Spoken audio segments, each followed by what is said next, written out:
You're tuned into Exercise for the Mind, where we give you the best tips on battling mental health with the strength of your body. Hello, everyone. Welcome to Exercise for the Mind. I'm your host and the founder of this podcast, Raina Wall. And today I'm going to be covering the stigma around the gym and why social comparison is such a struggle today. Like many others, I have struggled with this a lot myself. When it comes to social comparison, I started off at a powerlifting gym. So I went to a gym where everybody was lifting heavy, everybody was ripped, everybody was fit, everybody knew exactly what they were doing. And I was this 16-year-old girl at the time who had never run on a treadmill, never lifted up a piece of weight. And I started out at a powerlifting gym. So as you may guess, I was very intimidated. I was scared every time I went there. I thought I looked stupid, if anything. Like, I really just did not have that confidence in myself to feel comfortable lifting around all those people. So it discouraged me a lot, and I'm sure that that's the same case with a lot of other people. So just a little bit of background on comparison. It is human nature to compare. So humans compare themselves to evaluate their own attributes. Well, sometimes it is not intentful. It is very natural. So it happens without even thinking about it. Whether it's in the gym, at home, in school, at work, wherever it is, you're most likely comparing your own successes, fallbacks, and even just journey in general to other people's. But through this admiration, it can actually increase motivation. So the way that you can use this tip is taking that energy that you're putting into evaluating yourself based on what others look like or what others can lift, transfer that into the motivation you use. Watch these people work out, watch these people kill it in the gym, and use that energy that they're giving off and transfer it to yourself. Use that same energy that you're comparing with in order to push yourself even harder to reach the goals that may be similar to another person's current physique or current ability to lift or current strength or just current journey in life, wherever it is. Like, use that comparison as a motivation for yourself to get better. Instead of using it as a negative reaction, use it as a positive reaction. Another tip for avoiding comparison is really highlighting what you're doing yourself. So you want to focus on what your body can do instead of what others can do, because first of all bodies are different, and second of all, when you set an initial standard for yourself, you keep improving. So it's like, instead of setting a standard of someone else's current physique or current place in life, set your own standard and keep moving from there. So when you're going through this process, you're going to want to keep track of progress, because every little detail should be rewarded. So say you drop a certain amount of weight a certain week, or you lift a certain amount of heavier a week, or you do more reps or do more sets, or something felt a little easier. Reward yourself and the progress you made, whether that's big or small, because progress is progress. And you can continually use that initial progress or that continuous progress to keep motivating yourself to do better. And you begin to measure your own successes on your own scale rather than on somebody else's scale, like is done in comparison.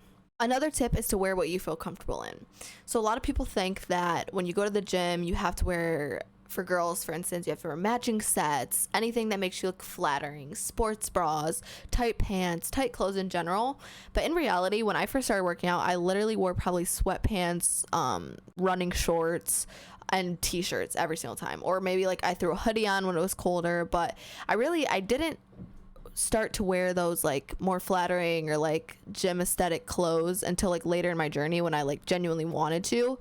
But when starting off, you really just want to wear what you're comfortable in and what you feel you'll be most confident in. So whether that's sweaty, like big sweat clothes, sweatpants, sweatshirts, or if that's leggings and a sports bra, whatever floats your boat, wear that. Because once you get to the gym, most people, obviously there's mirrors everywhere in a gym, so you're constantly looking at yourself. So you're going to want to wear something that you can feel happy and confident in as you're working out. My last tip is to challenge yourself. So you want to begin with a routine. So start off with a simple routine, and as you go, add minor changes, add challenges, increase sets, increase reps, because every feeling you get when you increase a rep or increase a set or challenge yourself in any way and you accomplish that goal the feeling that you get increases your confidence, and it's going to help you for maybe the next day to go in and to push yourself. And it's going to help you to stop comparing yourself with the person next to you, and you're going to start comparing yourself to who you were yesterday. And then a little bit regarding like appearance and like being confident in the gym rather than comparing yourself to others. So just a little background. When I remember when I first wore a sports bra to the gym, I think I wore it for like literally less than 5 minutes and I threw a shirt on. But that little tweak, that little 5 minutes that I did have it off, built the confidence for the next day for me to go in and maybe wear it for when I did a whole cardio for 10 minutes or 15 minutes or 20. And that eventually rolled into me wearing a sports bra almost every time I work out unless it's cold. And those little challenges, those little additions and minor movements forward ultimately fuel your journey more than you can probably even ever tell. So doing those little changes, having those little challenges for yourself are definitely going to benefit you in the future. And that's what you're going to want to focus on at the beginning. It's just really challenging yourself, honing in on what you can and can't do, and improving on that instead of improving off of others' metrics and based on what other people can do. And then to end out this episode, I just want to give the disclaimer that exercise and fitness should be fun. I truly believe that everybody should have exercise, everybody should have fitness, and having this social comparison in the gym and this stigma or stereotype behind who should be working out and what they should look like when they're working out in a gym should be taken away altogether. I believe that you shouldn't focus on what you look like, but what you're there for. Like, you shouldn't focus on how you look to others or what your current abilities are. I think you should truly focus on just being present in the moment, that you're working on yourself. Getting to the gym is a hard thing, and clearly most of America cannot do it. So being able to just be there in the first place should be enough, if not more, to fuel yourself for the next day or for the journey itself. So thank you guys so much for watching this second episode. I know it was a short one, but we have a lot of new episodes coming, so be sure to tune in. Follow us on our Twitter, Instagram, Facebook, and anything else that's linked in the bio. Anyways, guys, thank you so much for watching. I hope you all have a great day and make sure to stay active.